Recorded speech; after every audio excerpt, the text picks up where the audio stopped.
Hi, welcome to HeKate's Crossing. Okay, I just watched Natalie's video, Sanskrit Blue.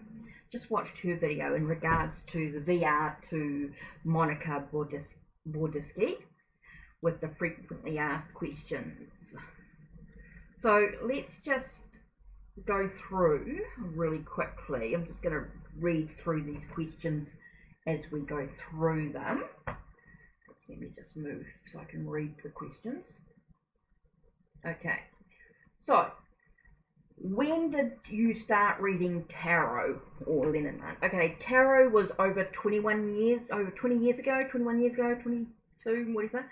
So I started reading with the, really reading. I'm not talking about just picking up tarot briefly. I mean, really starting to sort of connect with the tarot was definitely 20 plus years ago. And I picked up the Native American Tarot by Magda Gonzalez. Of course, it was an original deck.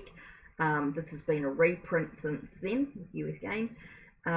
So the card stock's different, of course, and my other one was pretty bad in regards to colour and all that sort of thing, because it was well used with clients and psychic fairs and etc.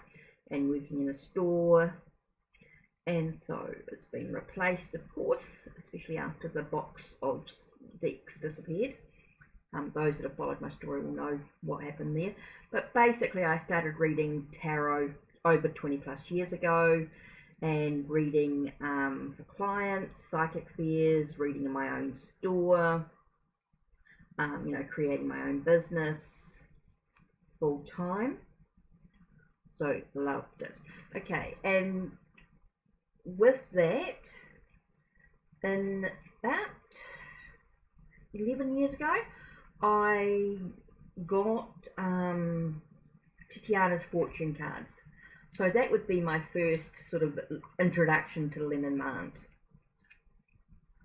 So here's the cards here. I mean, these have been around a long time. Really simple, clear images. And it is still one of my favourite Lenormand decks because it is so clear and so simple. That one there. So, favourite tarot varies, but let's talk about Rider-Waite-Smith type of deck. Now, this one here is sort of very thoth with its meanings. It's quite different. But my Rider-Waite-Smith would be the Waterfall Tarot, would be my favourite. It really is. At the moment, it's my go-to deck. My deck that I sort of keep going to when someone sort of asks for a reading or generally.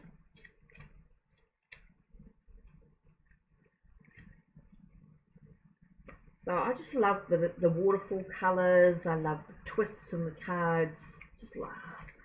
That really is my favourite tarot at the moment. It seems to be one that I sort of keep getting drawn to use. Favourite Lenormand really would be the Alexander Mostrops.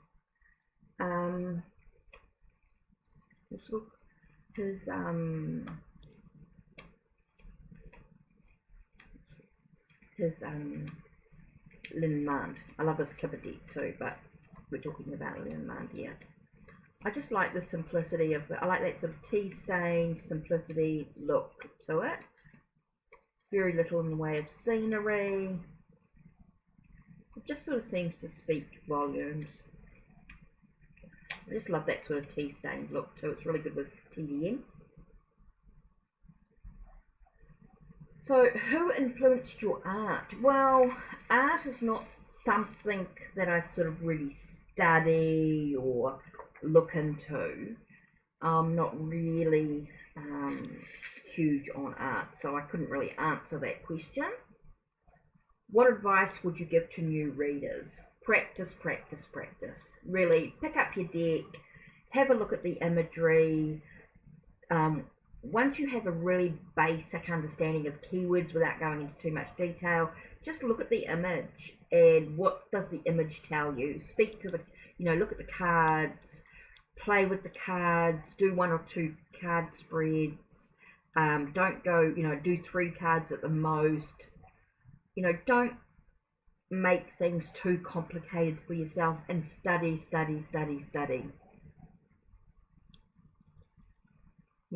Keep studying every day, a little bit of the cards. Don't overdo it. Don't make it a chore. Just enjoy the journey, really. But just practice on yourself, on friends. Just learn as much as you can in regards to what do the cards say to you. How do they speak? What do the images say to you? Don't get too caught up on everybody else's thoughts and meanings and all that sort of stuff. Just look at the imagery and what does it mean to you. As long as you've got a basic understanding of maybe 2 or 3 keywords, and then the rest will come from your own intuition, your own what you see in the cards, etc. What was your worst tarot divination? I think the worst experience I've had, and I sort of can agree with Nat in regards to being with someone who came in for a reading and who was actually high, who was on drugs of some sort, and it really was quite uncomfortable, especially being an empath or being clairsentient. It just felt, you feel all those emotions and all those feelings and everything like that. And yeah, I just think that was my worst, really, just having to deal with someone who was high, who was, came into the store, because it was a healing centre at that time, coming in and really being in that worst state. I really haven't had anything else that's really been the worst tarot or divination experience. Basically someone coming in that was high, that was drug induced, and it really made it really uncomfortable. The reading was unclear, it was confusing. It was just a horrible experience. Here are the questions most frequently asked by querents and clients. Can you make him, her, them love me? No, definitely not. What are they thinking of me right now? Well, that's a question that's always asked in readings, and yes, it's thinking of, what are they thinking of me right now? Either they are thinking of you or they're not. Maybe they might think, could be pretty much the readings are whatever it is, whether it's good or bad in your mind, it is what it is. Why did they leave or break up with me? It's a question asked. For me, I think it's mainly, what are they thinking of me right now? It's definitely a question that they're asked. My client, will I have a family? Yeah, or will I get married?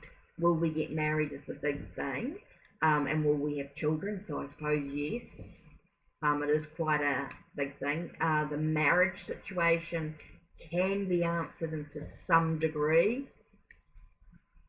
Of course, there could be many circumstances, could be other circumstances going on within that. The pregnancy thing, I'm a little bit iffy about. Will you have children? Because you might have children, but not necessarily through being pregnant. You could get a family through adoption or in other ways. So yeah, I mean, there's lots of ways with that. It's a bit weird. Will I get a job? Yeah, that comes up quite a lot as well. Anything about career, what job shall I take? Will I take this one or that one? All that sort of thing. The moving to get a job. All those things come into play. Yeah, that comes up a little bit. Do I let other people touch my cards? Yeah, sometimes. Depends on the person. Usually I'll get them to choose the cards, like I'll shuffle the cards, fan them out, and then get the client to choose the cards. That can be quite a good way. Sometimes I just shuffle thinking about the client and any cards that fly out, so the client doesn't have to touch the cards. So I mean, it just totally depends on the moment.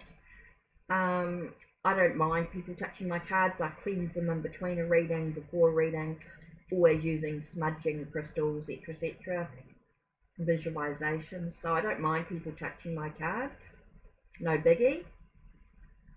So yeah, that was a real quick, without going into too much detail, the quick questions that were here. Anyway, that's it from me. Don't forget to check the links below, check the links on my channel, like, subscribe and ring the bell so you know when the next video will be uploaded. Take care.